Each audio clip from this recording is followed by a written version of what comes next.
Hello children, क्या आप science में बहुत ही वीक हैं या आप साइंस में बहुत ही इंटेलिजेंट है? आपके साइंस में हमेशा बहुत ही अच्छे मार्क्स आते हैं और आप साइंस स्ट्रीम लेकर के अपना करियर बनाना चाहते हैं, तो आपने बहुत ही सही जगह पे नॉक किया है, क्योंकि यहाँ की क्लासेस लेकर के आपका साइंस का बेस बहुत ही मजबूत होगा। यहाँ पर सारे जो भी साइंस के कंसेप्ट्स आपको बताए जाएंगे वो बहुत ही क्लियर वे में समझाए जाएंगे। लेकिन क्या आपने कभी सोचा कि साइंस है क्या? आप साइंस क्यों पढ़े? आपके करिकुलम में साइंस क्यों ऐड किया गया है? तो आज के वीडियो में हम यही पढ़ेंगे कि साइंस है क्या, साइंस वर्ड का ओरिजिन कैसे हुआ, फादर ऑफ द साइंस कौन है, मदर ऑफ द साइंस कौन है, और आपके करिकुलम में साइंस को क्यों ऐड किया गया है। क्या साइंस आपके डेली रूटीन, आपके लाइफ से रिलेटेड है? तो यही हम आज के वीडियो में पढ़ेंगे। Hello, my self Abha Trivedi and welcome to the Lewis institute, the journey of education. तो आज के वीडियो में हम ये सारे टॉपिक्स पढ़ेंगे, जिसमें हमारा पहला टॉपिक है ओरिजिन ऑफ साइंस, कि साइंस वर्ड का ओरिजिन कैसे हुआ। Definition of science, science word को हम क्या डेफिनेशन दे सकते हैं, साइंस है क्या। फादर ऑफ साइंस कौन है, मदर ऑफ साइंस कौन है, ये भी हम इस वीडियो में जानेंगे। ब्रांचेस ऑफ साइंस, साइंस की ब्रांचेस कौन कौन सी है। मान लो हम कोई टॉपिक पढ़ रहे हैं मैटर, तो क्या आप जानते हो कि यह जो है मैटर वह साइंस की किस ब्रांच का टॉपिक है। तो हम यही पढ़ेंगे इस वीडियो में कि साइंस की कौन कौन सी ब्रांचेस हैं। Place of science in school curriculum, कि हमारे करिकुलम में साइंस क्यों ऐड किया गया है, हम साइंस क्यों पढ़ रहे हैं। तो ये सारे जो टॉपिक्स हैं हम आज के वीडियो में पढ़ेंगे। तो हमारा जो फर्स्ट टॉपिक है वह है ओरिजिन ऑफ साइंस, कि साइंस वर्ड का ओरिजिन कैसे हुआ।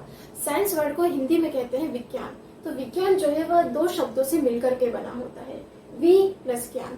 वी का अर्थ होता है विशिष्ट, स्पेसिफिक, और ज्ञान को हम नॉलेज भी बोलते हैं। तो जो साइंस है, विज्ञान है, उससे हमें एक विशिष्ट ज्ञान मिलता है, एक स्पेसिफिक नॉलेज मिलती है।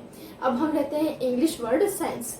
तो ये जो साइंस है वह सियरे वर्ब से लिया गया है, और साइंटिया एक लैटिन लैंग्वेज होती है, उससे लिया गया है। ये जो लैटिन लैंग्वेज है वह एक डेड लैंग्वेज है। आपने रोमन साम्राज्य का नाम सुना होगा, वहां पर इस लैटिन लैंग्वेज का यूज किया जाता था, लेकिन अभी यह जो लैटिन लैंग्वेज है उसका यूज नहीं किया जाता है, यह एक डेड लैंग्वेज। तो यह जो साइंस वर्ड है वह सियरे वर्ब से लिया गया है और साइंटिया वर्ड से लिया गया है। ये जो साइंटिया वर्ड है वह लैटिन लैंग्वेज का वर्ड है। यहाँ पर सियरे वर्ब का अर्थ होता है टू नो, और साइंटिया वर्ड का अर्थ होता है नॉलेज। तो टू नो नॉलेज यानी ज्ञान को जानना। तो जो साइंस होता है उससे हमें एक विशिष्ट नॉलेज मिलती है, एक स्पेसिफिक ज्ञान मिलता है।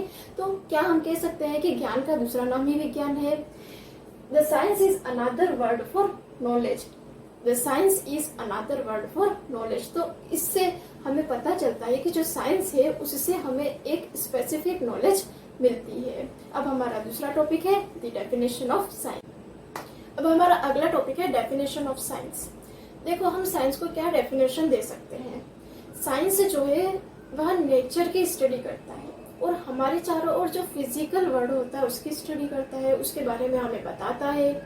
तो हम एक सिंपल सी डेफिनेशन दे सकते हैं साइंस को कि the study of physical world and nature laws is called science, कि नेचर के जो भी नियम है उसके बारे में साइंस जानता है और हमें उसके बारे में नॉलेज देता है, स्पेसिफिक नॉलेज देता है। तो एक तो ये इसकी डेफिनेशन हुई, the study of physical world and nature's law is called science. और अगर हमें इसकी एक इजी सी डेफिनेशन देनी हो तो हम दे सकते हैं कि the systematic study of nature is science. तो देखो, जो साइंस है वह नेचर के बारे में हमें बताता है, नेचर के बारे में एक स्पेसिफिक नॉलेज हमें देता है। अब हमारा अगला टॉपिक है फादर ऑफ द साइंस। तो फादर ऑफ द साइंस जो है वो अरस्तु है, लेकिन modern father of the science जो है वो गैलीलियो गैलीली है। अब ये जो गैलीलियो गैलीली है, इन्होंने टेलीस्कोप, गैलीलियोमीटर, इन सब की खोज की थी, और ये फिलोसोफर भी थे, एस्ट्रोनॉमर भी थे, और मैथमेटिशियन भी थे। Mother of the science math है। देखो, मैथ के बिना साइंस हो ही नहीं सकती है। हम एक छोटा सा एग्जांपल लेते हैं कि मान लो हम फिजिक्स या केमिस्ट्री के प्रैक्टिकल कर रहे हैं तो उसमें कैलकुलेशन के लिए मैथ होना जरूरी है। मैथ के बिना कैलकुलेशन हो ही नहीं सकती है। तो जो मदर ऑफ द साइंस है वो है मैथ। और in India father of the science जो है वो है जेसी बोस, जगदीश चंद्र बोस।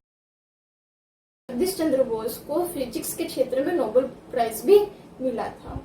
तो हमारा अगला टॉपिक है ब्रांचेस ऑफ द साइंस। देखो साइंस को वैसे तो बहुत सारी साइंस की ब्रांचेस हैं, लेकिन हमारे मेन कोर्स में 3 टाइप की ब्रांचेस ही हैं, फिजिक्स, केमिस्ट्री और बायोलॉजी। तो जो फिजिक्स है उसमें द स्टडी ऑफ यूनिवर्स की स्टडी की जाती है। जो केमिस्ट्री होती है उसमें मैटर की स्टडी की जाती है, मैटर के जो गुण होते हैं उनकी स्टडी की जाती है। तो chemistry the study of matter. और थर्ड जो इसकी ब्रांच है वह है बायोलॉजी। बायोलॉजी में लाइफ और जो लिविंग ऑर्गेनिज्म होते हैं उनकी स्टडी की जाती है।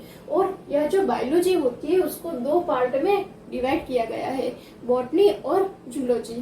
तो यह जो बॉटनी सब्जेक्ट होती है उसमें प्लांट्स के बारे में स्टडी की जाती है, और जो जूलॉजी सब्जेक्ट होती है उसमें एनिमल्स के बारे में स्टडी की जाती है। तो इस तरीके से जो साइंस है उसकी मेन रूप से 3 ब्रांचेस होती है, फिजिक्स, केमिस्ट्री और बायोलॉजी। तो हमारा अगला टॉपिक है place of science in school curriculum, कि आपको साइंस क्यों पढ़नी है, आपके करिकुलम में साइंस क्यों ऐड की गई है। देखो साइंस जो होता है वो अपने स्टूडेंट्स में बहुत सारी स्किल्स डेवलप करता है, और यही वो सारी स्किल्स हैं। फर्स्ट है इंक्रीज द नॉलेज। साइंस पढ़ने से हमारी नॉलेज जो होती है वो इंक्रीज होती है, क्योंकि साइंस जो होता है वो नेचर के बारे में, फिजिकल वर्ल्ड के बारे में स्टडी करता है और हमें बताता है। तो हमारी जो नॉलेज होती है हमारे आसपास के नेचर के बारे में वह इंक्रीज होती है। Problem solving skills. साइंस जो होता है वह अपने स्टूडेंट्स में यह कैपेसिटी क्रिएट करता है कि आपकी लाइफ में जो भी प्रॉब्लम्स आती है उन्हें आप सॉल्व कर सकते हैं, वह कैपेसिटी है आप में। देखो साइंटिस्ट जो होते हैं ना वो खोज करते हैं तो उनके सामने बहुत सी प्रॉब्लम्स आती है, लेकिन साइंस उन्हें यह बिलीव दिलाता है कि इन सारी प्रॉब्लम्स को आप सॉल्व कर सकते हो। तो उसी तरह साइंस हमारी लाइफ में भी जो प्रॉब्लम्स आती है ना उनको सॉल्व करने की हमें बिलीव दिलाता है। Boost critical thinking. साइंस पढ़ने से लॉजिकल थिंकिंग क्रिएट होती है और साथ ही क्रिटिकल थिंकिंग भी बूस्ट होती है। क्रिएटिव और पैशन फॉर लर्निंग। साइंस जो है वो हमें नेचर के बारे में बताता है, फिजिकल वर्ल्ड के बारे में बताता है, तो इससे लर्निंग के लिए एक पैशन क्रिएट होता है। Uplifts many disciplines. देखो साइंस में जब प्रैक्टिकल करते हैं ना तो बहुत ही डिसिप्लिन रखना पड़ता है, धैर्य रखना पड़ता है। तो उसी तरह साइंस जो होता है ना हमारी डेली लाइफ में, डेली रूटीन में भी किस तरीके से डिसिप्लिन रखना चाहिए यह साइंस हमें बताता है। Holds the key to future. यह जो साइंस है वह हमारे भविष्य की कुंजी है। टेक्नोलॉजी। साइंस हमें टेक्नोलॉजी से जोड़ता है, हमें टेलीस्कोप के बारे में बताता है। अगर आप साइंस लेकर के प्रैक्टिकल करते हैं तो आप उन सारे जो प्रैक्टिकल के लिए जो भी सारे इंस्ट्रूमेंट होते हैं उनके बारे में जानते हैं। इसके अलावा जो कंप्यूटर, लैपटॉप, ये सब भी जो है वह साइंस की ही देन है। तो इसी तरीके से साइंस जो है वह हमें टेक्नोलॉजी से जोड़ता है। अगला लास्ट और इम्पोर्टेंट टॉपिक है मोरल डेवलपमेंट। साइंस जो होता है ना वो अपने स्टूडेंट में एक मोरल डेवलपमेंट करता है।